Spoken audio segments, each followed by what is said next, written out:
أهلا بك في قناة الإدارة العربية الأولى إدارة دوت كوم. لتسمع ملخص كتاب بلغة راقية كل يوم، اشترك في القناة وفعل الجرس. لك الشكر ولنا الأجر إن شاء الله.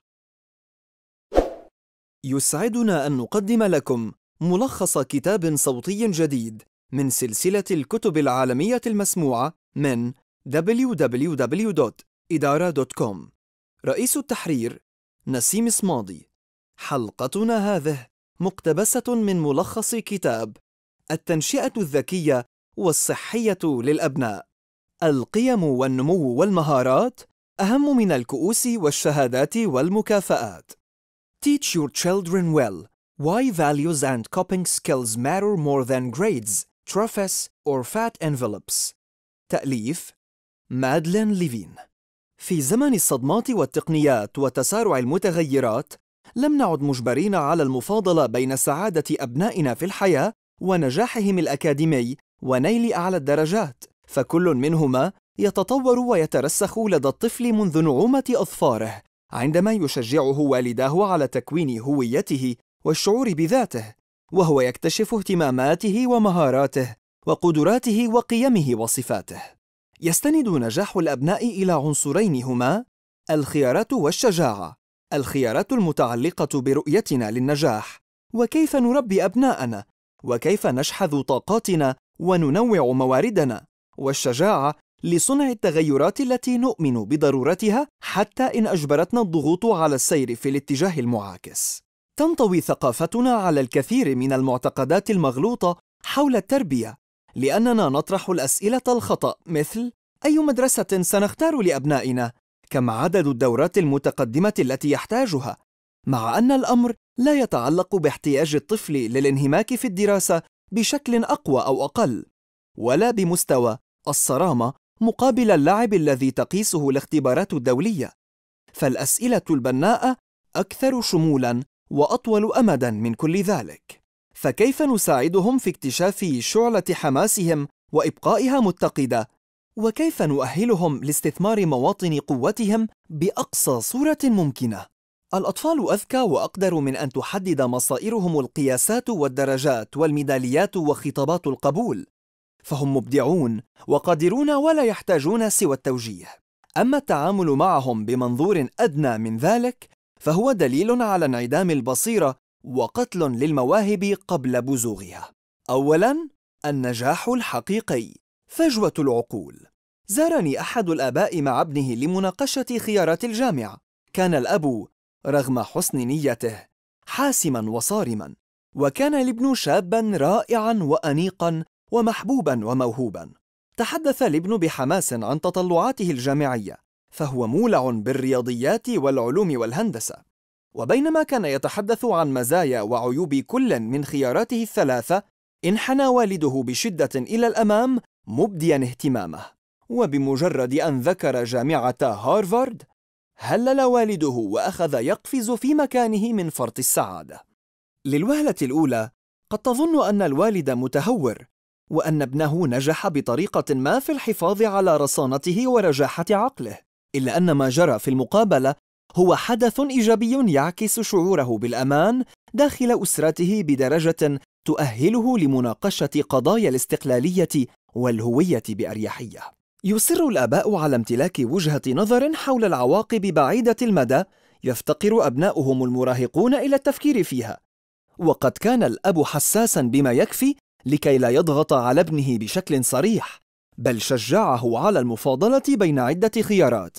أما تهليله العفوي باختيار جامعة هارفارد فهو انعكاس لسعادته بأن ابنه سيتألق مثله في أكثر الجامعات عراقة. ما لم يدركه الوالد أنه بذل مجهوداً رائعاً في تنشئة طفل لا يتأثر بطروحات الآخرين ويتحرك وفقاً لدوافعه الداخلية. تسلط هذه القصة الضوء على الضغوط التي يتعرض لها حتى أكثر الأطفال كفاءة وتكيفاً، سواء انضموا إلى نموذجنا التقليدي المسمى النجاح بأي ثمن أو انسحبوا منه. اختار الابن في نهاية المطاف جامعة أصغر وذات سمعة طيبة تشتهر بدعم الأساتذة للطلاب إلى جانب بيئة طلابية متعاونة جعلته يشعر كما لو أن جامعته هي بيته الثاني. كيف يتحول الأبناء إلى ضحايا؟ يبالغ الآباء في فهم قدرات أبنائهم، إذ يتمتع كل طفل بقوة أو قدرة خارقة واحدة على الأقل. تلك الموهبة أو المهارة التي يرثها الطفل بالفطرة تكون مصدراً لسعادته. كان تشارلز داروين طالباً كسولاً يهوى اللعب بالمعادن وتشريح الحشرات والعملات المعدنية، وكلها عادات لا تبشر بمستقبل مشرق ولا توحي بتغيير وشيك في النظرة إلى الحياة والعالم. ومع ذلك نجح داروين في إثبات ذاته وترك إنجازاته تتحدث عنه. اعترف بقوة طفلك ونقاط تميزه وقدرها كي يتعزز شعوره بأن هناك من يستوعبه ويفهمه، فتتوطد علاقته بك ويغدو أكثر شغفاً وتمسكاً بالتعليم. أقاويل تدمر الجيل. أولاً، يحقق الطلاب الأذكياء أعلى الدرجات. في الواقع بعضهم يفعل وبعضهم الآخر لا يفعل. معظم المقومات المؤدية للنجاح، لا سيما المهارات الاجتماعية والشعور القوي بالنفس، تعجز عن قياسها المدارس والاختبارات. ثانياً، يحتاج الطفل إلى شتى أنواع الأنشطة غير المدرسية كي يجاري أقرانه ويصبح مقبولاً في المدارس المتميزة. ما يحتاجه الطفل هو ما يتفق حوله جميع الأطفال: الحب والدعم والمسؤوليات. فكل أنشطة العالم لا تعوض شعور الطفل بالنبذ أو التبعية. ثالثاً، تمنح المدارس المرموقة الطفل مزايا إضافية في المجتمع. يؤمن بعضنا بأن المدارس رفيعة المستوى هي البوابة التي تقود أطفالنا إلى مستقبل باهر ومزايا لا تعد ولا تحصى، وهذا اعتقاد مغلوط بالطبع. كيف وصلنا إلى هذا العبث؟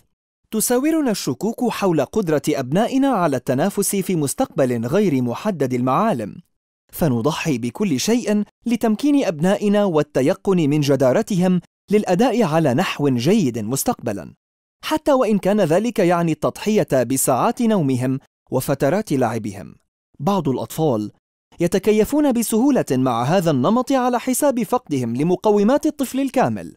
الشباب الذين تخضع أوقات فراغهم لجدولة مبالغة، والذين يرغمون على المشاركة في فرق عالية المستوى في ظل افتقارهم للنوم الكافي، يفقدون الكثير من ممارسات النمو المحورية، لأن افتقار الطفل للعب الحر يرتبط بتدني مستوى الحماس التعليمي وتراجع الإبداع والمهارات الاجتماعية.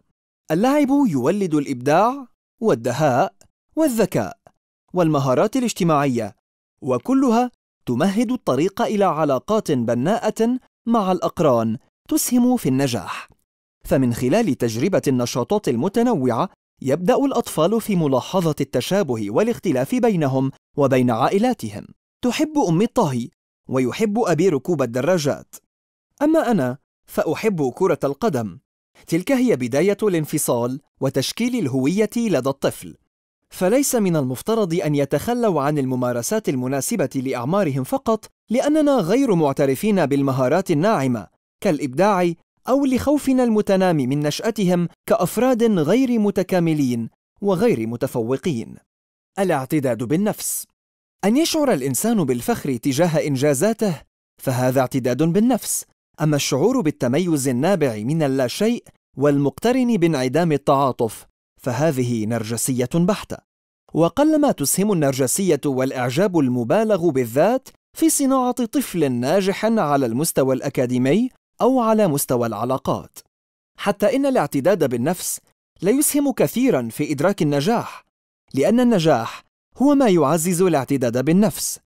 وكلما ازدادت نرجسية الطفل وتعالت نظرته لذاته من دون إنجاز يذكر، تفقد قيم الكفاءة والعمل الجاد والمثابرة والتعاون قيمتها وأهميتها في عينيه. رغبتنا في تميز أبنائنا هي امتداد لاحتياجنا الدفين لأن نكون متميزين، وبالتالي ليس من المفترض أن نفكر في التربية من منطلق أنا والد جيد لأن ابني طالب متفوق، وإنما أنا والد جيد لأن ابني شخص جيد. أطفالنا أكثر تعقيداً وتفرداً وتشويقاً من مجموع درجاتهم أو تصنيف الجامعات التي يلتحقون بها. ومن واجبنا أن نشجعهم على تجربة عدة نشاطات وأن نكافئ الجهود ونعلي قيمة المثابرة.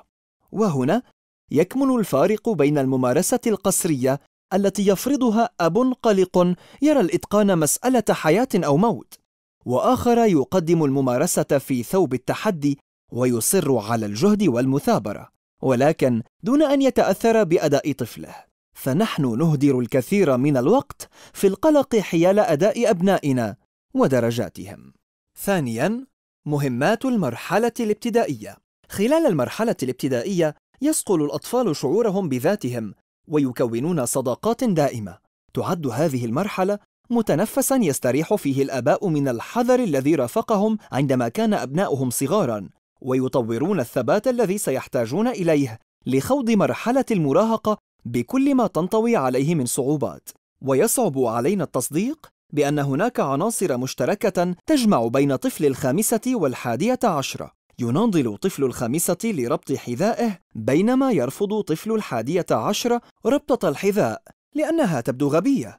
وهناك أسباب قوية لإدراج هاتين المرحلتين في مجموعة واحدة، إذ تشهد المرحلة الابتدائية الانتقال من الاعتماد على الأسرة كمصدر لضبط وتقويم السلوك.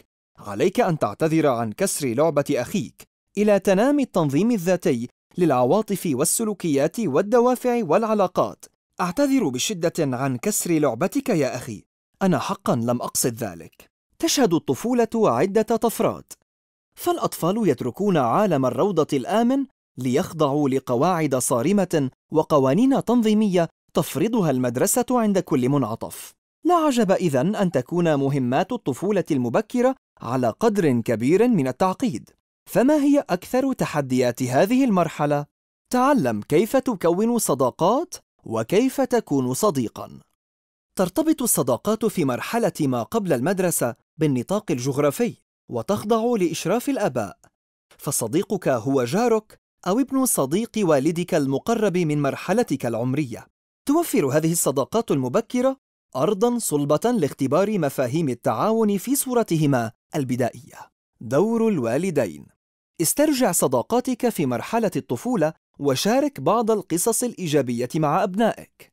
بين لهم أن الصداقة تنطوي على خيبات أمل بقدر ما تنطوي على دعم وتعاون. شجعهم على التفكير في مردود أفعالهم على الآخرين. تواجد الأب المتفاني مؤشر قوي على أن الطفل يحظى بالتعاطف. ساعد الطفل على تعويض أي نقص. الطفل المولع بالموسيقى ويعاني من العزلة الاجتماعية بالمدرسة يستفيد كثيراً من حصص الموسيقى بعد المدرسة. الأسر الدافئة والداعمة تؤسس أطفالاً دافئين ومتجاوبين، والعكس صحيح.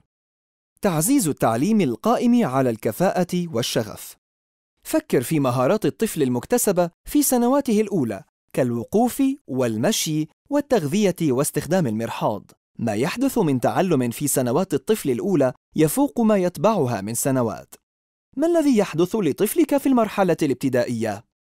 ينمي الأطفال منظومة عقلية جديدة وقادرة على إعمال المنطق، وفي حين يحتفظ معظم الأطفال بحماسهم في السنوات الأولى من المرحلة الابتدائية، تخبو شعلة هذا الحماس تدريجياً مع نهاية سنوات الدراسة في هذه المرحلة، وذلك لأن التعليم يفقد متعته إلى جانب التنافس بين الطلاب وتأثرهم سلباً بالاختبارات الموحدة. دور الوالدين. يجب أن يستوعب الأبناء وجود أكثر من طريقة ليكون الإنسان ذكياً وناجحاً، وأكثر من سبيل لينعم بحياة ذات معنى. شارك طفلك نزعته الفضولية ورحلاته الخيالية.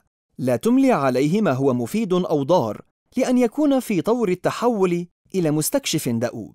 تقبل الأسئلة بصدر رحب، فأسرع طريقة لجني المعلومات التي يحتاجها الأطفال لفهم العالم هي طرح الأسئلة على البالغين.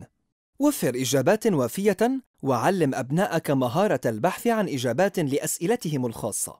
اشحذ المخاطرة الأكاديمية، فالأطفال الذين يخوضون المخاطرات التعليمية يؤدون على نحو أفضل في الاختبارات ويندمجون في العملية التعليمية وحل المسائل الفكرية. ادمج ابنك بالطبيعة، فالأطفال يوظفون الحواس الخمس لاستكشاف العالم، فهم يعشقون اللعب في الطين لأنهم يتعلمون ويكتسبون الخبرات. التحول إلى شخص متعاطف. أيهما تحبذ أن يكون طفلك؟ ذكياً أم صالحاً؟ كلنا نتمنى أن نربي أبناء صالحين، ولكي تتبلور الرحمة والخير والتعاطف كجزء أصيل من هوية أبنائنا، علينا أن نجتهد في ترسيخ هذه السمات في نفوسهم وأن نجسدها فيهم. يجب أن نركز على السلوكيات الإيجابية مهما كانت صغيرة، كأن يقتسم الطفل كعكته مع صديقه مثلاً. مهمات المرحلة المتوسطة. يقف طلاب المرحلة المتوسطة في المنتصف، فلا هم ببراءة الأطفال ولا بجاذبية المراهقين، وإنما هم كائنات مهووسة بالخصوصية في طور البلوغ. ففتاة الصف السادس تحاول أن تتكيف مع التغيرات الجسدية وتتعلم رسم الأشكال البيانية. طفل الصف السادس ضئيل الجسم يتم ترويعه من قبل أقرانه الأكبر حجماً لإبهار الفتيات. يتعامل نظام التعليم بتهاون شديد مع هذه المرحلة، إذ يغض الطرف عن احتياجات الطلاب المثبتة علمياً لقسط كاف من النوم وساعات مذاكرة مرنة وفترات استراحة متواترة، فضلاً عن تجاهله للتغيرات الهرمونية والذهنية. لهذه الأسباب تعتبر المرحلة المتوسطة من أصعب المراحل الانتقالية التي يمر بها أبناؤنا، وهنا يحتدم الصراع وتتفاقم الخلافات بين الآباء والأبناء وتتوتر العلاقات، ويبلغ الصراع ذروته عندما تتعارض التوقعات. أعطني هذا الكأس من فضلك. حسناً يا أمي، تفضلي. هكذا كانت تسير الأمور في السابق. أما في مرحلة المراهقة المبكرة فمن المتوقع أن يكون الرد: أنت أقرب للكأس مني، أنا لست خادماً في هذا البيت. هذا النقاش لا يدور حول الكأس، بل هو صراع على السلطة يستحوذ على جزء كبير من المراهقة المبكرة حين السعي لفرض مزيد من السيطرة على مجريات حياتهم. ولذا نجد الصراعات تدور حول كل شيء كالملبس والموسيقى والدرجات والأصدقاء، الأمر الذي يفسر تعرض الآباء لضغوط نفسية وذهنية خلال هذه المرحلة. تخطي مرحلة البلوغ. يتعرض الصبيان والفتيات إلى تغيرات فسيولوجية خلال مرحلة البلوغ، وفي حين أن كلها تغيرات طبيعية تتنوع عواقبها النفسية والعاطفية على المراهقين والمراهقات. ولهذا لابد أن يستوعب الآباء الاختلاف بين البلوغ الجسدي والبلوغ العاطفي والمعرفي. كيف تناقش مرحلة البلوغ مع المراهقين؟ ابدأ مبكراً قدر الإمكان. يحبذ مراهقو المرحلة المتوسطة أن يجدوا من يبدأ الحديث معهم عن المراهقة عن أن يكونوا هم البادئين. اختر الوقت المناسب لبدء الحوار ليكون ابنك متأهباً للاستماع، ولا تصر على الحديث عند عودته من المدرسة متعباً أو وهو يستعد لامتحان في اليوم التالي. لا تنسب إليه المشاعر السلبية فتقول: أنت قلق حول تغيراتك الجسدية، لأن الاهتمامات تقتل الحوار في مهده. دعه يشعر بتواجدك المستمر وأن بابك مفتوح في أي وقت، ولا تضغط حتى لا ينفر منك. تناول الطعام الصحي واللياقة البدنية. تزداد أعداد المراهقين الذين يلقون حتفهم كل يوم نتيجة لحوادث السيارات والانتحار وجرائم القتل. أضف إلى ذلك الإصابات الجسدية والنفسية التي يتعرضون لها جراء التنمر والعنف واضطرابات الطعام وتعاطي المخدرات والقيادة المتهورة. يحتاج المراهقون إلى 9 ساعات نوم يومياً، إذ يعاني 85% منهم من الأرق واضطرابات النوم التي تقود لصعوبات التعلم وضعف التركيز وتدني الأداء الدراسي. دور الوالدين. اضغط مع أولياء الأمور على المدرسة لتأخير بداية اليوم الدراسي قليلاً. حجم استخدام الأجهزة الإلكترونية في غرفة النوم قبل نصف ساعة على الأقل من وقت النوم. علمهم عادات النوم السليمة كتخصيص وقت محدد للنوم أو الاسترخاء لمدة نصف ساعة قبل النوم بالاستماع للموسيقى أو القراءة أو الأضواء الخافتة، وقلل من تناول مشروبات الكافيين بعد الظهيرة. تتراوح اضطرابات الطعام بين الانشغال المفرط بالوزن وشكل الجسم إلى اضطرابات السمنة وفقدان الشهية، وترجع اضطرابات الطعام إلى جذور وراثية وثقافية واجتماعية. فكيف يمكن للآباء أن يتدخلوا إذن؟ أولاً، النمذجة، اتخاذ قرارات غذائية صحية واتباع نمط حياة نشط أمور لا نمليها على أبنائنا بل نجسدها. ثانياً، لا تستخدم الأكل الصحي كغطاء لمشكلاتك الغذائية، كن واضحاً حول حالتك وحالة طفلك. ثالثاً، لا تستخدم الطعام كثواب أو عقاب. رابعاً، تصدى لمشاعر عدم الرضا عن شكل الجسم. ينتج الشعور بعدم الرضا تجاه شكل ووزن الجسم عن عدة عوامل، منها الضغوط الثقافية والأعراف الأسرية وبعض الاضطرابات النفسية كالإحباط. لمساعدة أبنائك على التخلص من السخط الجسدي، تجنب التعليق على الأوزان، سواء وزنك أو وزن طفلك أو أوزان الآخرين سلباً أو إيجاباً. ركز دائماً على أن ما يهمك في الآخرين هو لطفهم وشخصيتهم وليس مظهرهم. توقع زيادة وزن ابنك في مرحلة البلوغ واجعله على دراية بذلك أيضاً. أعزز ثقتهم في أنفسهم وأجسادهم بكل طريقة ممكنة، فالآباء يلعبون دوراً محورياً في تقليل احتمالات تعرض أبنائهم لرفض أجسادهم وأشكالهم، لا سيما البنات. مهمات المرحلة الثانوية. يتبنى المراهقون أنماطاً سلوكية معينة لا ترتبط بكونك أباً جيداً أو سيئاً، وإنما لنزعتهم الفطرية نحو التحرر. تبلغ هذه النزعة ذروتها خلال هذه المرحلة، بينما يتأهب المراهقون لحياة البالغين، وفي حين لا نقوى على إيقاف هذه العملية، إلا أن هناك أساليب تؤهلنا لتوجيه دفتها ومساعدة أبنائنا في اكتساب مهارات التكيف التي ستتمخض عن نتائج أفضل للجميع. تستطيع أن تتخلص من قلقك كأب وتصبح أكثر تأثيراً بأن تتعمق في تطلعات وطموحات أبنائك وما في جعبتهم من مواهب ومهارات والعقبات المتوقع أن تعترض طريقهم، وأخيراً الإجراءات التي تتخذها لتكفل لهم رحلة آمنة وناجحة. على مدار سنوات المرحلة الثانوية ينتقل المراهق من التبعية إلى الاستقلال، ومن التمركز والأنانية إلى مراعاة الآخرين والحميمية، وتحدث التغيرات التالية بمعدلات مختلفة وبدرجات متفاوتة في سن المراهقة. تطور التحرر. تأمر ابنك الأصغر ذا 12 ربيعاً الذي على وشك التوجه إلى حفل مع أصدقائه بعد الظهيرة أن يعود إلى المنزل مبكراً ليلحق بموعد العشاء، فيرمقك بنظرة غاضبة قائلاً: لا يمكنك أن تملي علي كل ما أفعله، هذه حياتي ولن أعود حتى ينتهي الحفل. تكرر نفس الكلمات على ابنك الآخر ذي 17 ربيعاً فيجيب: أعلم أن هذا التجمع العائلي مهم بالنسبة لك، ولكن هذا الحفل مهم أيضاً بالنسبة لي، أرجو أن تتصلوا بي قبل العشاء مباشرة. يجسد هذان النموذجان الفرق بين الاستقلال والتحرر، فالاستقلال هو قيادة المرء لنفسه، أما التحرر فهو مصطلح أعم وأكثر تعقيداً، وهو يجمع بين تحقيق الاستقلال والحفاظ على الروابط التي تجمعك بالآخرين في الوقت نفسه. من المؤشرات التي تخبرنا ببداية مرحلة التحرر هي استيعاب وتقبل المراهق لواقع أن لأبويه حياتهما الخاصة وأدواراً أخرى خارج نطاق الأبوة، وما يترتب على ذلك من سعيه لتقليل اعتماده عليهما وشعوره المتنامي بأنه أصبح مسؤولاً عن نفسه، ولكن تحت مظلة الأسرة.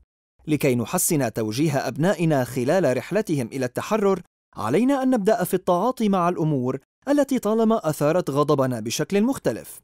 فعبارة مثل "لا أريد أن أتحدث في الأمر" التي يرددونها طوال الوقت هي في الواقع انعكاس لارتباكهم وتوترهم، ولا تعني عدم احتياجهم لمساعدتنا، بل تعني أنهم في أمس الحاجة إليها، ولكنهم يحتاجون إلى قدر أقل من التدخل المباشر، أي أنهم يبتغون قليلاً من الحلول ومزيداً من الحضور. ثالثاً، المرونة. أصول اكتشاف الحلول. يتجول هاري وهو طالب حديث الالتحاق بجامعة ستانفورد في الحرم الجامعي في يومه الدراسي الأول ليتذكر أنه نسي جدول المحاضرات في منزله، وهو غير متأكد إلى أي القاعات سيتوجه. ومن دون تردد يتصل هاري بوالدته في أستراليا، أي على بعد 6 ساعات فرق في التوقيت. لم يفكر هاري في التحقق من الجدول المتاح بالجامعة أو الاستعانة بالإدارة والمشرف التعليمي، بل قرر أن يفعل ما اعتاد فعله دائما، وهو الاستعانة بوالدته. أي أن هاري لم يتعلم بعد كيف يحسن استغلال الموارد المتاحة. الاستغلال الأمثل للموارد لا يعني أن نعرف حل المشكلة، بل أن نعرف أفضل طريقة لفعل ذلك. نشجع الأطفال دائما على الاعتماد على الذات، ونتغافل حسن التدبير على الرغم من أنه الأفضل والأكثر أهمية، لأنه يجمع بين القدرة على حل المشكلات اليومية بشكل مستقل ومثالي، والجرأة على طلب العون من الآخرين عندما نعجز عن التصرف بشكل مستقل. نصبو بينما ينتقل أبناؤنا من مرحلة عمرية إلى أخرى إلى أن ترجح كفة الحلول النابعة من الداخل مقارنة بالحلول والمساعدة الخارجية. وبوصولهم إلى الجامعة من المتوقع أن يكونوا قد طوروا جميع الآليات التي تخولهم من حل مشكلاتهم اليومية بأنفسهم. أي أن هاري قد فوت على نفسه ممارسة ومتعة الاكتفاء الذاتي. تعتبر وتيرة الحياة المتسارعة من أهم العقبات التي تحول دون تطوير أبنائنا لمهارة حسن التدبير، فحسن التدبير يقوم على تجربة أساليب عديدة للتعاطي مع المواقف والمشكلات بهدف تحديد الأفضل والأكثر نجاعة، إلا أننا لا نملك الوقت الكافي لفعل ذلك مع أبنائنا. كيف يساعد الآباء؟ لا تعود أبنائك على التلبية الفورية لكل احتياجاتهم، فقليل من العوز لا يضر. واجههم بتحديات مناسبة لأعمارهم، وعبر عن سعادتك عندما يجدون الحلول المناسبة. شاركهم في حل المشكلات التي تعترض طريقك أنت، ليلاحظوا أسلوبك في اختيار الحلول الملائمة. علمهم أنه لا توجد طريقة واحدة صحيحة لحل جميع المشكلات. علمهم تهدئة النفس وتفريغ الذهن من الفوضى، واللجوء للسكينة وإغلاق المسائل المفتوحة والانطلاق في بداية جديدة. الإبداع. للإبداع مقياسان هما الأصالة والجدوى، فالأطفال مخولون لتطوير القدرة على حل المشكلات بطرق جديدة ومفيدة، مثلما يمكنهم تطوير مهاراتهم الموسيقية والرياضية. هذا لا يعني أن الأطفال يطورون قدراتهم الإبداعية أو الموسيقية أو الرياضية على قدم المساواة، فالقدرات الفطرية تشكل فارقاً، وكذلك يفعل الدعم الأبوي. الملل عكس الإبداع، وعلى الرغم مما ينعم به أطفال هذا الجيل من أجهزة حاسوب وشاشات تلفزيونية وألعاب فيديو وهواتف ذكية داخل المدارس وخارجها، تظل الكلمة المملة الأكثر شيوعاً بين الطلاب لوصف التجربة المدرسية. يبدو أن الطلاب لم يعودوا قادرين على الحياة كمتلقين سلبيين للمحفزات الخارجية، فهم بحاجة إلى الابتكار والاختبار والمفاضلة بين توجهات ونتائج عديدة للمشكلة الواحدة. دور الوالدين. املأ بيتك بأدوات التعبير الإبداعي كالأوراق وأقلام التلوين والدمى للأطفال الأصغر سناً، فالإبداع هو اللغة التي يتحدثها الأطفال. ادعم الأنشطة مفتوحة النهايات، فجميع الأطفال يحبون اللعب بمكعبات التركيب أكثر من أي شيء آخر، لأنها لا تنطوي على طريقة واحدة صحيحة للعب. عبر عن سعادتك وانبهارك بمنتجات ومخرجات أبنائك الإبداعية. وفر لهم فرصاً متنوعة للعب الحر بأشكاله، إذ تزداد فرص الأطفال الذين يمارسون اللعب الحر في تطوير مهارات حل مشكلات أكثر مرونة ومستويات إبداع أعلى مقارنة بأقرانهم. اغرس في أبنائك روح العمل والمبادرة. ضبط النفس. يفاجئك ابنك ذو 12 ربيعاً بتخطيطه للعمل كمساعد في أحد المحلات بدلاً من حضور حفل برفقة زملائه في نهاية الأسبوع، وكي لا يدع لك مجالاً للنقاش يقول بأنه لم يعد يرتاح لرفاقه مؤخراً، ويضيف: أعتقد أنك أردت أن تراني شخصاً مسؤولاً جديراً بأن أكسب بعض المال، أليس كذلك؟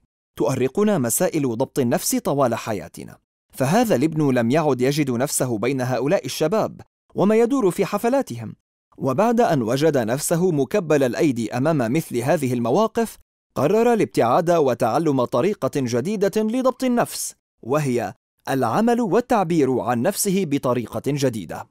يملي علينا واجبنا تجاه أبنائنا أن نساعدهم في اكتساب وتعزيز استراتيجيات متنوعة لضبط النفس وتأهيلهم للتعاطي مع الأمور التي تهدد سلامتهم. وعندما يفتقر أبناؤنا إلى القدرة على التحكم في النفس، تتملكنا مشاعر الإحباط والقلق والغضب، أي أننا نضيع الكثير من فرص التوجيه والتعليم بسبب غضبنا العارم ونزعتنا إلى اللوم وتهويل المواقف، رغم أن هدفنا الأول والأخير هو حمايتهم من التعرض لهذا الخطر مجددا. نخلط في كثير من الأحيان بين الإذعان وضبط النفس، قد يمهد الأول الطريق إلى الثاني، إلا أنهما ليسا نفس الشيء، فالإذعان هو الالتزام بقواعد يمليها علينا شخص آخر، أما ضبط النفس فينطوي على تطوير وشخصنة قواعدك الخاصة. وفي حين أن جزءاً كبيراً من مهمتنا يتعلق بفرض القواعد وضمان تنفيذها، إلا أننا نحتاج أكثر إلى تأهيل الأبناء لاستيعاب طبيعة القواعد والهدف منها وممارستها، والتيقن من أن خياراتهم الشخصية الجيدة هي التي ستوجه سلوكياتهم في المستقبل. دور الوالدين. يحتاج الأبناء لأن نذكرهم بالهدف الأسمى والغاية الكبرى طوال الوقت كي يفهموا ويطوروا مهارات ضبط النفس. اعلم يا بني أنك ترغب في السهر لمذاكرة دروسك طوال الليل، ولكنك بالفعل درست ما يكفي لهذا الاختبار. المهم الآن أن تنال قسطاً من الراحة حتى تؤدي على أفضل وجه. ساعدهم على تطوير مهارات الصبر والتوقع والانتظار بتحويل الانتباه أو تغيير محور التركيز أو الانتقال من مهمة إلى أخرى. مارس استراتيجيات إدارة الذات وضبط النفس لتكون قدوة لأبنائك. تجنب التدخل الفوري لحل مشكلاتهم، ودعهم يخوضون التجربة بأنفسهم حتى تنفد طاقتهم، فقليل من التوتر يفيد ولا يضر. عبر عن تقدير كل نزعة ابنك في السير عكس القطيع عندما يقول لك: كان الجميع يدخنون ولكنني شعرت بأن هذا سلوك سيء، فهذا تصرف يستحق الاحتفاء والتقدير الكبير. تعديل المسار. تمر عملية التربية بالعديد من المواقف والنقاط الفارقة التي تلزمنا بالمفاضلة بين التشبث بالوضع الراهن أو خوض مسار جديد متسلحين بمعلومات وتوجهات ومفاهيم جديدة. فنحن دائما على مفترق طرق، إما أن نتشبث بسلبيتنا ونلوذ بأساليبنا البالية، وإما أن نتحول إلى أشخاص مبادرين ومؤثرين وموقنين بأحقية أبنائنا في طفولة سعيدة، ومدارس ترسخ متعة التعلم في نفوسهم، وآباء متعاطفين لنحميهم من سلبيات الثقافة المادية البحتة. نحن نعرف طبيعة المخاوف التي تساورك تجاه أبنائك، كخوفك من أن لا يلحقوا بالركب، أو من أن يخفقوا في المنافسة، أو من أن يضيعوا فرص التفوق، ولكننا لم نعد مضطرين للمفاضلة بين نجاح أبنائنا وسعادتهم أو التضحية بأحد الإنجازين على حساب الآخر. فالأشياء التي تكفل لهم السعادة والسلامة هي ذاتها التي تعزز فرصهم في النجاح في كل المجالات وعلى المستويات كافة. وحدهم الأطفال الذين يشعرون بالحب والتقدير نظير مهاراتهم واهتماماتهم الفريدة ونقاط تفردهم ومواطن قوتهم، ويستوعبون احتياجاتهم ويتفهمون احتياجات الآخرين، ويكدون في العمل ويؤجلون رغباتهم عند اللزوم، ويكافئون أنفسهم عندما يستحقون، ويستشعرون متع الحياة وقيمتها وقيمها. هم الذين يتزودون بذخيرة الطاقة المتجددة والحماس، وينعمون بالسعادة ويدركون النجاح. للمزيد من ملخصاتنا المسموعة والمقروءة نرجو زيارة موقعنا www.idara.com. وختاماً، كما تعلمت، علم غيرك. اضغط زر الإعجاب واقترح كتاباً نقرأه لك. ننتظرك غداً.